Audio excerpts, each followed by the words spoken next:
It's The World This Week, 7 days, 4 Paris-based correspondents, 1 hour. The World This Week in partnership with The Daily Beast. Foreign editor Christopher Dickey is with us. No rest for the weary, right? No, it just goes on and on and on. Presidential election here. Now it's going to be an inauguration this Sunday. Yes, and we're having so much fun in the United States, too. I mean, we'll get to that in a moment. Yeah. We'll get to that in a moment with Rachel Donadio of the New York Times. Hi. Thanks for being with us again. Thanks for having me. Thanks as well to Franco-Syrian photojournalist Amr Abed Rabo. His latest book on Aleppo is out. And Régis Le Sommier, Associate Editor-in-Chief for the news weekly magazine Paris Match. Nice to see you. Pleasure to be here. The World This Week on Facebook and Twitter, hashtag World This Week. It was never going to look good. A sitting U.S. president firing the man who's investigating whether his administration has ties to a foreign power. In this instance, Russia. Donald Trump says he dismissed the FBI Director James Comey over the latter's handling of the probe into Hillary Clinton's email server. Other reasons, though, quick to emerge. He's a showboat. He's a grandstander. The FBI has been in turmoil. You know that. I know that. Everybody knows that. You take a look at the FBI a year ago. It was in virtual turmoil less than a year ago. It hasn't recovered from that. In virtual turmoil. Is he right when he says that, Chris Riddick? If it's in turmoil, it's because Donald Trump was elected president, and it's looking at a situation where there's a guy suspected of being a pawn of the Russians who's running the country.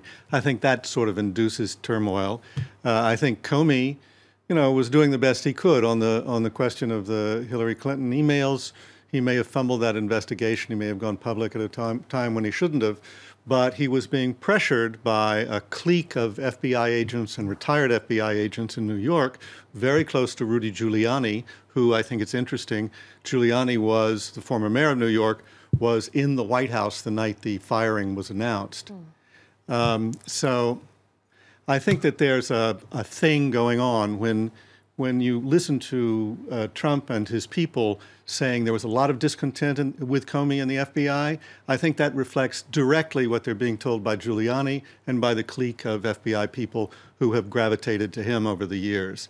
From our reporting, the FBI guys that the Daily Beast reporters have talked to, the people I have talked to, no, there wasn't a lot of discontent with Comey. I think he was very highly respected, and I think whoever comes in next will not have the level of respect that he did. All right, when there were no early morning tweets Thursday from Trump, speculation was rife that the U.S. president had broken his Twitter habit. But when the sun rose this Friday, all was well under heaven and earth, if you will. This was one of his tweets. James Comey better hope there are no tapes of our conversation before he starts leaking to the press. Rachel Donadio. Can we just step back for a minute and read this and think about this? It is wildly unprecedented. My colleagues in Washington at the New York Times have been doing some terrific reporting, putting all of this in context. And pretty much the understanding is that this is nothing like this has ever been seen before. Also, I don't know if you noticed this, but a couple hours ago, Trump, who's never yet released his tax returns, his lawyers issued a statement saying that actually he says that he got money for certain real estate dealings. So the fact that this is happening the same week of the Comey firing, the same week that the Russian ambassador is in the White House, the same week that he's meeting with Henry Kissinger, it's a very strange concurrence of events. He's only 4 months into his presidency. Is this... Seems like years, doesn't it? Could this be his defining moment already? I don't know if it's the beginning of the end of the beginning. It certainly feels weirder. On an instinctive level, to me this week, this just feels a little bit stranger. I don't know how it's going to unfold now.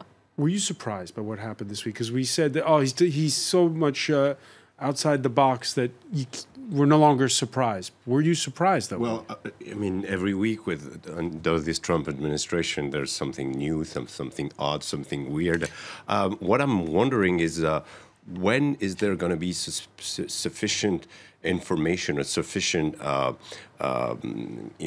steam to build a case that could lead to a possible impeachment? Because we're hearing that he always finds a way to get out, of tricky situation, let's put it that way. And about Comey, you know, you could argue also that the guy was accused of, you know, having botched the election, you know, with coming, you know, against Hillary Clinton, or, you know, talking about right before the election and having weighed on the election. And now he's, you know, I'm a bit surprised that this director of the FBI is all of a sudden seen as a victim of Trump, or, you know, so it's something that, you know, I think let's look when is somebody's going to be able to, you know, there's going to be a special prosecution or something like that. But as of now, I don't see anything coming up. Certainly what the Democrats have been calling for, a special a prosecutor to look into all of it. It's interesting as well, the use of the word, this expression there, no tapes of our conversations. Of course, that harks back to Watergate. To Richard Nixon, who did tape people in the Oval Office. Yeah, I mean, I talk to a lot of Trump haters who think there's going to be impeachment about this, that this can lead to the downfall of Trump. And I think actually it's worth remembering that for all the hearings, all the newspaper articles, all the Woodward and Bernstein and New York Times articles, all that came out in 73 and 74 about Richard Nixon, it wasn't until it was discovered that he had taped those conversations in the Oval Office, and he was caught on tape with this very, very damaging statements. That was when he decided to resign. So why does Trump bring that up in a tweet? Why does he talk about tapes? Because he's nuts, that's why. I mean, let's just say it. I mean, these tweets are insane. Maybe the president's not insane, but the tweets are genuinely nuts. And he's worried now. I think he feels he feels himself being backed against the wall. The irony is, I think that he's probably not under direct investigation himself. I don't think that the FBI was investigating him. I think the FBI very clearly is investigating a handful of people in the campaign who had business ties to Russia, Paul Manafort, Carter Page, these guys. I think that's looking very closely at them. And I think they may have colluded with the Russians, but that's not Trump. So even if they nail those guys, it's going to be very hard to get Trump. Yeah, Comey's firing sparking comparisons with Richard Nixon's 1973 so-called Saturday Night Massacre, the firing of the special prosecutor into the Watergate inquiry, and the axing of Nixon's own Attorney General and Deputy Attorney General for refusing to carry out that first order. Call it a coincidence, but Nixon's national security advisor at the time, Henry Kissinger, happened to be at the White House Wednesday, hours after Comey's firing. The 90-year-old Kissinger, back at the time, sharing the front page. Back at the time, this is the front page of the New York Times, Rachel Donadio's paper, the day after that Saturday Night Massacre. And Henry Kissinger is already on it, meeting with Brezhnev about Middle East peace. Amar Abed Rabo, your reaction to that? Yeah, it didn't change a lot, you know. But I always wonder, I mean, you asked Regis if he was surprised. We're still always surprised. I mean, you think you've seen it all, but you're still always surprised. He's been against the press. He's been against the justice, the judges. Now he's against FBI. So it's... and he was against the CIA before that. Where does it stop? What's next? I'm always wondering, what is next? You know? Against the GOP, against... Earlier in the week, there was a definite sense that the trail, when it comes to these Russia ties, that, as Christopher Dickey was saying, don't directly concern the president, but a lot of people around him, that trail was getting warmer. The acting attorney general, who Trump fired early in his presidency, telling a Senate panel that Trump's national security advisor, Michael Flynn's dealings with Russia, had indeed set off alarm bells. We believed that General Flynn was compromised with respect to the Russians. This was a problem because not only did we believe that the Russians knew this, but that they likely had proof of this information. And that created a compromise situation, a situation where the national security advisor essentially could be blackmailed by the Russians. Where's this going to go, Rachel Donadio? I don't know. I really don't know. I mean, it's hard to imagine how it stops there. I mean, what Yates just said is so damning that I would imagine there would be concrete consequences. Well, you know, with respect, I think we've heard about Flynn for like months and months. I'd like to know what's behind that. Just what she said. I mean, he's connected to the Russian. What did he exactly say or give them? Or is he a spy in the administration? Was he, possible of blackmail? But what kind of blackmail is it? I mean, we come close to knowing something every time, but in the end, it falls short. Well, it isn't the end, though. This is a long process, and he's It's now been been a long he's time. now been well. That's because you're an impatient journalist, right? No, but I mean, in fact, he's been every week subpoenaed. you have the Flynn bell that he rings. has been subpoenaed. He will have to testify. He's been asking for immunity. He's been asking for immunity if he would testify in front of Congress, because he knows that then it would be almost impossible to prosecute him. They're trying to set up a situation where they subpoena him, they make him testify. If he refuses to testify, takes the Fifth Amendment, then we're really going to see an exciting turn of events. We've seen this before in the Watergate hearings and hearings over the years. As long as I've been alive, this is the kind of process they go through, and it takes forever. You forget. Of course, you're probably too young to remember, Régis, but Watergate took a very long time. But Watergate was not on Twitter, and I think the fact that everything is on social media and is so sped up, and people can get just kind of instantly outraged and shocked, really adds to the dynamic, not only because the president himself keeps tweeting. Especially if you have bots that are revving up the Twitter sphere. But I can tell you, everybody watched TV every day during those hearings. Everybody talked about it constantly. And I think that, yes, things are more speeded up with social media, and news is disseminated more quickly. Also, non-news and fake news is disseminated more quickly. But believe me, everybody was very revved up about the Watergate hearings. So Henry Kissinger happened to be at the Oval Office that day. So did Sergei Lavrov, the Russian foreign minister, feigning ignorance and drawing laughs when asked about Comey's firing in the presence of his U.S. counterpart, Rex Tillerson. Later in his meeting at the White House, he praised Donald Trump for his handling of Syria, for most notably steering clear of his predecessor's penchant for what Lavrov calls ideology. Is there something happening when it comes to Syria, Amr Abed Rabo, with that visit this week by Sergei Lavrov? And next week to the White House comes the Turkish president, Recep Tayyip Erdogan. In the middle, you have the U.S. announcing that it's arming directly the Syrian Kurds. They are. I'm surprised how Lavrov thinks it's a very good handling. For the moment, we have not a real idea of the handling itself. I mean, there've been, of course, the bombing or the raid, the shelling of a military airport last month. But then there's nothing, apart from arming the Kurds. The Tomahawk missiles at the U.S. Yeah, the Tomahawk missiles. But then what's happening? What's going on? Where are we going? I have echoes from Washington saying that people want to all the areas that will be freed from Daesh should not go back to Assad control. This is what is supposed to be the new American or the new U.S. administration trend. But this is not something that would please Russians.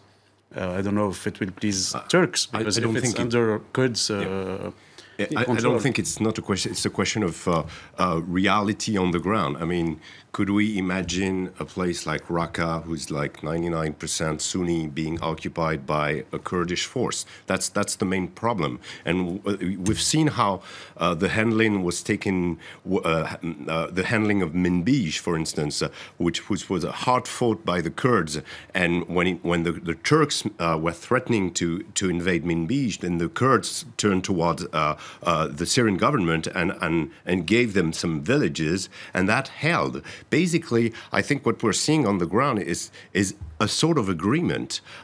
We could have thought that there were going to be a rush towards Raqqa, that Raqqa could have been like the Berlin of the Islamic State, with the Russian and the Americans rushing towards to conquer it first. But I don't think it's going to happen that way. I think what you've seen on the ground is that there's a sort of cessation of hostility between the rebels and the Syrian army at the time, which gives the Syrian army potential to actually push east, and they're actually pushing east in Homs governorate, and they're going to try to go towards Deir ez-Zor, and the Kurds are going to go try to take Raqqa. But it seems that on the ground, there's not going to be a Cold War or anything. There's going to be a sort of agreement, and the Kurds are okay with it. Now, for the fact of the U.S. arming the Kurds, that's not new.